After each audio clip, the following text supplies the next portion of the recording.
Olá, pessoal. Bem-vindos a mais um Entre Linhas e Bytes. O podcast que te leva pro mergulho, né? É isso aí. No mundo fascinante dos livros e das ideias. E hoje a gente vai explorar um livro, preparem-se. Que vai mexer com a sua cabeça. Conflito de Visões, do Thomas Sowell. Isso mesmo. Antes da gente começar, aquele convite especial. Curtam, compartilhem esse episódio com os amigos, mandem sugestões de livros que vocês querem ver aqui no nosso podcast. Mas vamos lá. Nesse livro, o Sowell se debruça sobre uma pergunta que a gente sempre se faz, né? Por que as pessoas divergem tanto assim em questões sociais? É verdade. A gente vê isso todo dia. E o Sowell, ele vai além daquelas explicações mais óbvias, sabe? Tipo, interesses opostos ou falta de informação. Tipo, não é só eu quero mais, esse aqui é menos, ou um lado tem mais dados que o outro. Tem algo a mais, né? Exatamente. Ele argumenta que as divergências, elas vêm de algo mais profundo. As visões são como mapas mentais que moldam a nossa forma de entender o mundo e, por consequência, como a gente reage aos problemas sociais. Interessante. É como se a gente usasse lentes diferentes para enxergar a mesma realidade. E essas lentes, as visões, moldam a nossa percepção de justiça, igualdade, progresso social. Nossa, tudo. É isso aí. E o Sowell, ele disseca essas visões, mostrando como elas influenciam os debates, né? Os debates mais acalorados da nossa sociedade, sem, no entanto, defender uma como superior à outra. Gostei disso. E imparcialidade é fundamental, né? E ele apresenta as visões como... Ele divide em duas, as duas principais, a visão restrita e a visão irrestrita. É como ter dois mapas diferentes, cada um com suas próprias rotas, pontos de referência, sabe? Interessante essa analogia dos mapas. E como cada uma dessas visões enxerga o ser humano e as suas capacidades. Começando pela visão restrita, é o que ela nos diz. A visão restrita enxerga a natureza humana com mais pé no chão, digamos assim. Ela reconhece que a gente tem limites, que as pessoas agem, muitas vezes, por interesse próprio. E que boas intenções podem gerar resultados, às vezes, ruins. Entendi. É uma visão mais pragmática, realista, que coloca os nossos pés no chão. Mas e a visão irrestrita? Como ela encara essa questão? A visão irrestrita é mais otimista, né? Vê um potencial enorme no ser humano e acredita que a gente pode usar a razão para resolver os problemas sociais de forma definitiva, criando uma sociedade ideal. Caramba, que interessante. Aposta na capacidade humana de moldar seu próprio destino, né? Uma visão mais idealista, utópica, talvez. Me diz, a gente pode dizer que na história a gente vê exemplos de ambas as visões em ação. Com certeza. E o Sowell, ele não coloca nenhuma com a verdade absoluta. Ele usa pensadores como o Adam Smith, com sua ênfase nas leis de mercado, nas ações individuais, como um exemplo da visão restrita. Sim, a famosa mão invisível do mercado, né? E qual seria um exemplo marcante da visão irrestrita que o Sowell usa? Ele usa o William Godwin, um pensador do século XVIII, que acreditava no poder da razão humana para criar uma sociedade perfeita, baseada na justiça, na igualdade. Que bacana. E é importante lembrar que a gente está falando de visões, né? Mapas mentais. Ninguém é 100% restrito ou irrestrito, certo? Perfeito. O Sowell deixa isso bem claro no livro. A gente transita entre essas visões, né? Dependendo do contexto do problema que a gente está analisando. Agora me diga, como essas visões se manifestam na prática? Como elas moldam as opiniões sobre temas específicos, tipo, sei lá, justiça social? Ótima pergunta. Hã? É aí que o Sowell brilha. Ele mostra como a visão restrita e a visão irrestrita se confrontam em várias áreas: economia, política, direito. Puxa, então entender essas visões é a chave para compreender melhor os debates que rolam na sociedade.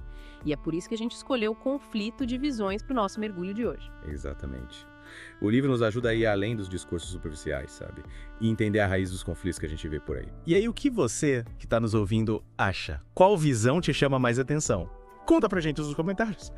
E não esqueçam, curtam, compartilhem, mandem sugestões de livros para os próximos episódios. A gente continua esse papo daqui a pouco, explorando como essas visões impactam nossa forma de entender o mundo. Tá já. E aí, pessoal, voltemos ao nosso mergulho no conflito de visões. Uma coisa que eu achei super interessante é como essas visões influenciam até a nossa forma de entender a causalidade. Causalidade, tipo causa e efeito. Explica melhor isso. Isso, causa e efeito. Para visão restrita, são questão complexa. Interligadas. Com efeitos colaterais que a gente nem sempre consegue prever. Ah, tipo o efeito borboleta, né? Uma pequena ação aqui causa grandes mudanças lá na frente, totalmente sem querer. Exatamente. E por isso, para visão restrita, as ações, mesmo com as melhores intenções, podem ter consequências negativas e inesperadas. É preciso ter cautela, sabe? Entendi. É como se essa visão nos lembrasse que a gente não controla tudo, que as coisas podem escapar do nosso controle. Mas então, nesse caso, a gente meio que fica engessado, sem poder fazer nada por medo das consequências. Calma. Não é bem assim. A visão restrita não nos paralisa, mas nos convida a ter mais cuidado, a valorizar as instituições que já existem e a entender que as mudanças elas devem ser graduais para evitar um efeito dominó de problemas. Interessante.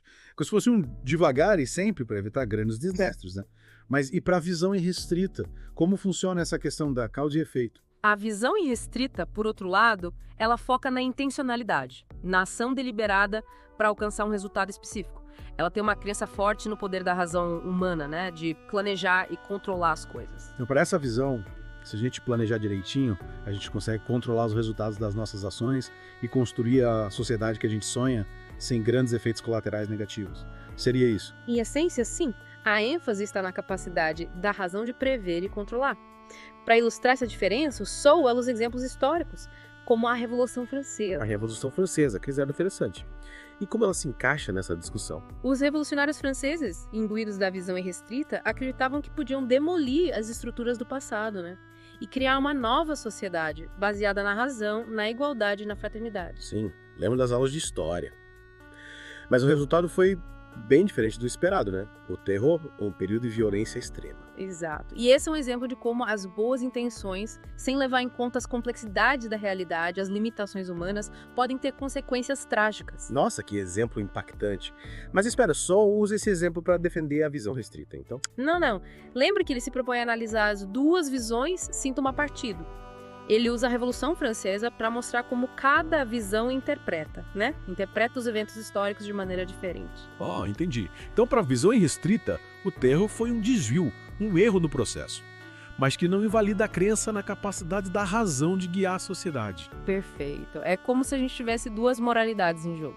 Uma baseada nas intenções e outra nos resultados. E essa diferença é fundamental para a gente entender as divergências em questões sociais. Interessante. E o Sowell explora essa questão da moralidade no livro. Como cada visão entende, por exemplo, a justiça. Com certeza. Ele dedica um bom espaço a isso. Para a visão estrita, a justiça está em cada indivíduo receber o que lhe é devido, de acordo com suas ações, suas escolhas. Que ideia de meritocracia, né? Ah. Se você se esforça, você colhe os frutos do seu trabalho. Isso. E a liberdade para essa visão está em poder agir sem restrições arbitrárias, né? Dentro dos limites da lei, dos direitos dos outros. Ou seja, você é livre para fazer o que quiser, contanto que não prejudique os outros. Faz sentido. E a visão irrestrita, como ela enxerga a justiça e a liberdade. Para a visão irrestrita, a justiça social, a igualdade de resultados está em primeiro plano.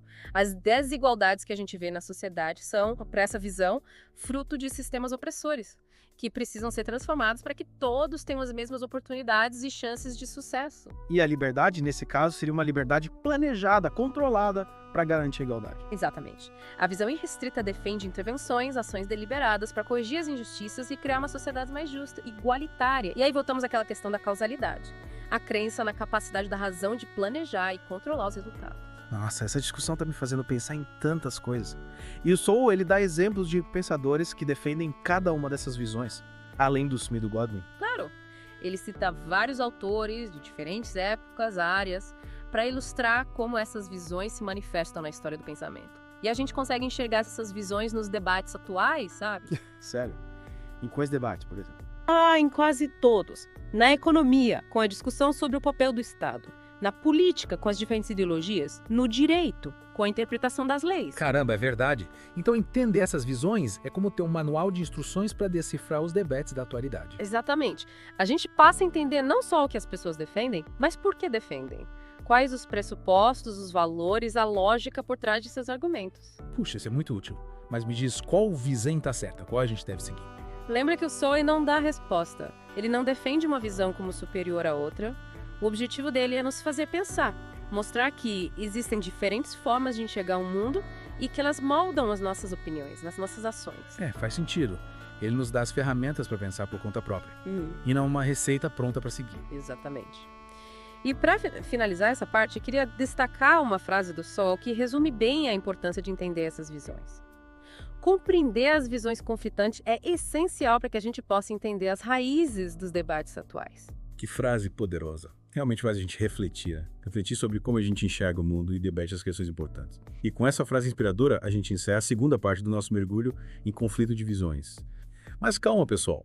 Ainda tem muito o que explorar. Na próxima parte, a gente vai ver como essas visões se aplicam a temas específicos, como a desigualdade social, políticas públicas, conhecimento e até o papel da juventude na sociedade. E para você que está acompanhando o nosso podcast, a gente repete o convite, curtam, compartilhem o episódio com os amigos e, claro, mandem sugestões de livros que vocês querem ver aqui no nosso podcast. A gente se vê na terceira e última parte do nosso mergulho. Até lá. E aí, pessoal, de volta para a última parte do nosso mergulho em conflito de visões, prontos para a reta final. Com certeza. Hoje a gente fecha esse papo com chave de ouro, né? Isso aí. Explorando como as visões Restrita e irrestrita. se manifestam em áreas específicas como conhecimento, justiça social. E até na forma como cada um enxerga a juventude. Nossa, quanta coisa! E por onde a gente começa? Boa pergunta. Vamos começar pelo conhecimento. Me parece que a visão restrita, com a sua ênfase nas limitações humanas, coloca um limite naquilo que a gente realmente pode saber, né? Faz sentido. Se a gente parte do princípio que o ser humano é falho, limitado, isso impacta diretamente a nossa busca por conhecimento. É isso aí. Para a visão restrita, o conhecimento individual ele é limitado. E a gente depende muito do conhecimento acumulado ao longo do tempo. Da experiência das gerações passadas, das tradições, das instituições. É como se a gente reconhecesse a sabedoria contida no passado, né? Tipo, já que isso aqui deu certo antes, vamos continuar fazendo. Perfeito. Essa sabedoria acumulada, ela se manifesta nas normas sociais, leis, costumes, né? Que funcionam como guias para o nosso comportamento. Entendi. É como se a gente enxergasse o conhecimento como algo construído coletivamente ao longo da história, né? Uma espécie de herança que a gente recebe e que precisa preservar. Mas e a visão restrita? Como ela encara essa busca por conhecimento? A visão irrestrita deposita mais fé no poder da razão humana, né? Na capacidade do indivíduo de pensar, analisar e chegar a conclusões corretas. Ela é mais otimista em relação ao potencial humano, né? De desvendar os mistérios do mundo. Então, para essa visão, a gente não precisa ficar preso ao passado, né? A gente pode usar a razão para questionar as coisas, inovar e criar novas soluções. Exatamente. O conhecimento se torna uma ferramenta para construir uma sociedade melhor, mais justa, mais racional. É como se a gente dissesse, o futuro é uma página em branco e nós temos o poder de escrevê-lo. Que bacana. E falando em construir uma sociedade melhor, o Sowell explora como essas visões divergem em relação à justiça social. Com certeza. E essa é uma das partes mais instigantes do livro, na minha opinião. Para a visão restrita, a justiça está em garantir a cada um o que lhe é devido, com base nas suas ações e escolhas. Seria meritocracia, né? A ideia de que você colhe o que planta. Se você se esforça, você conquista seus objetivos. isso. E para essa visão, as desigualdades sociais são, em grande parte, resultado de diferenças individuais, né? De talentos, de esforço, de escolhas. Então, para a visão restrita, o papel do Estado seria garantir que as regras do jogo sejam justas, né, que todos tenham oportunidades iguais, mas não necessariamente garantir igualdade de resultados. Cada um seria responsável pelo seu próprio destino. Exatamente. Já a visão irrestrita, ela coloca ênfase na igualdade de resultados, na justiça social, como um objetivo a ser alcançado por meio da ação do Estado. Entendi. Então, para essa visão, as desigualdades que a gente vê na sociedade são fruto principalmente de sistemas opressores, de privilégios históricos, discriminação. Perfeito. E para essa visão, cabe ao Estado intervir, criar políticas públicas para reduzir essas desigualdades e garantir a justiça social para todos, independentemente de suas origens ou escolhas. Nossa, que interessante. É como se cada visão enxergasse um caminho diferente para a construção de uma sociedade mais justa, né? Exatamente. E o Sowell nos mostra como essas duas visões levam propostas bem diferentes em relação a temas como políticas de cotas, programas de assistência social, impostos progressivos. Caramba, é verdade. Entender essas visões é fundamental para compreender a raiz dos debates sobre justiça social. E para finalizar, o Sowell também fala sobre como a juventude e a idade são vistas por essas duas visões, né? Sim. Ele observa que, para a visão restrita, a idade e a experiência trazem consigo um acúmulo de conhecimento, de sabedoria. Os mais velhos, por terem vivido mais, teriam mais a ensinar aos mais jovens. Faz sentido. Sabedoria dos anciãos, né? E para a visão irrestrita, qual seria o papel da juventude? A visão irrestrita valoriza a energia, a vontade de mudar o mundo, o ímpeto, né? Características geralmente associadas aos jovens. Para essa visão, os jovens seriam os agentes da mudança, aqueles que questionam as coisas, trazem novas ideias, soluções. Interessante. É como se cada visão atribuísse um papel diferente para cada geração na sociedade, né? Uma valorizando a experiência, a tradição, e a outra apostando na força da juventude para transformar o mundo. Exato. E o Sowell nos mostra como essa diferença de visões se manifesta em diversos campos, como na educação, na política, nos movimentos sociais. Puxa, que viagem! Discutir conflito de visões foi realmente enriquecedor. E qual seria o principal aprendizado que você tira dessa obra? Eu acho que o principal é a gente entender que as divergências de opiniões, muitas vezes, elas não são fruto de ignorância ou má fé, né? Existem visões de mundo, mapas mentais, que moldam a forma como cada um de nós interpreta a realidade. E essas visões influenciam as nossas opiniões sobre os mais diversos temas. É verdade. E compreender essas visões é essencial para a gente ter debates mais construtivos, mais respeitosos, mais focados na raiz dos problemas. Concordo plenamente. O conflito de visões nos convida a essa reflexão, a essa busca por entender as diferentes perspectivas e a reconhecer a complexidade do mundo em que a gente vive. E é por isso que a gente recomenda a leitura de Conflito de Visões, do Thomas Sowell. Um livro que nos faz pensar, questionar e, principalmente, entender melhor o mundo à nossa volta. E com essa dica, a gente encerra o nosso episódio de hoje. Esperamos que vocês tenham gostado do nosso mergulho em Conflito de Visões. E antes da gente se despedir, aquele último convite. Curtam, compartilhem o episódio com os amigos, mandem sugestões de livros que vocês querem ver aqui no nosso podcast e a gente se vê no próximo Entre Linhas Bytes. Até lá!